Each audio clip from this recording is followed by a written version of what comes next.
Nejc Skubic, za vami so 3 tekme državnega prvenstva, smo tik pred 4. Mogoče ocena, pogled nazaj na te 3 tekme? Ja, moramo biti zadovoljni. Odigrali smo zelo dobro te 3 tekme, lahko bi iztržali več, ampak nima smisla se ozirati nazaj. Zdaj nas čaka Koper in smo osredotočeni na Koper in da odnesemo 3 točke. Po tistem porazu s Celjem ste premagali Aluminij v Kidričevem, zelo težka tekma. Verjetno je bil ta teden veliko bolj prijeten kot prejšnji. Ja, ampak tudi po tistem porazu s Celjem smo vstali klapa, vedeli smo, da smo odigrali dobro tekmo, da nam je zmanjkalo malo sreče.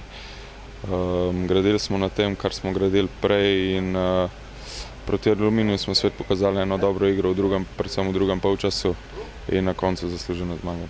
V Kidričevem ste nosili tudi kapetanski trak, posebna čast tudi za vas? Ja, sigurno, da je to posebna čast.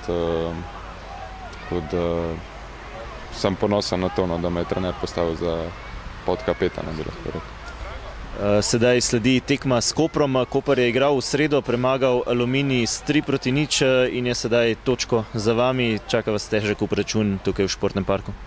Ja, sigurno. Koper je ena trda ekipa, ena dobra ekipa. Letos so se še ukrepili. Vedno kotirajo zelo visok, ampak mi bomo igrali svojo igro, mi se bomo osredotočili predvsem na nas, da bomo mi odigrali tako, kot znamo in jaz se ne bojim, da ne bi stržali pozitivnega rezultata. Koprčani celo veljajo za enega od favoritov za končni naslov. Kako se postaviti proti njim? Ja, siguren. Oni, Maribor in pa Olimpija, jaz mislim, da so bili na začetku postavljeni za neke favorite tega prvenstva.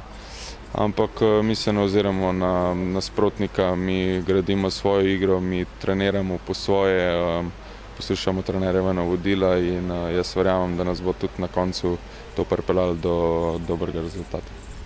Lahko rečemo, da je domača forma v teh zadnjih tekmah precej slaba, že vleče se iz prejšnjega prvenstva, tudi letos ena tekma poraz, verjetno bo potrebno nekoliko dvigniti raven pred svojimi gledalci. Ja, lahko bi rekel, čeprav vemo, v tej slovenski ligi ni lih zdaj neki domač teren, neki gostujoč teren. Mi se ne oziramo, igramo doma ali igramo v gosteh, mi probamo igrati, tako kot sem že rekel, svojo igro. In verjamem, da bomo tudi doma pred našimi gledalci začeli hitro zmagovati in jaz upam, da bo ta zmaga prišla že zdaj proti Kopru. Igralci so se večinoma vrnili v kader, večinoma so na voljo trenerju tudi za tekmo s Koprom. Verjetno tudi za vas igralce to dobra spodbuda, večja motivacija, konkurenca v ekipi? Ja, sigurno, to je zelo dobro. Čim več nas je, boljše je, konkurenca je, bolj se trenira. In to je sigurno samo dobro za ekipo. Kot sem že na začetku povedal, smo dobra klapa, dobro funkcioniramo skupaj in to kaže tudi tabela. Hvala lepa in srečno v soboto ob 8. Hvala.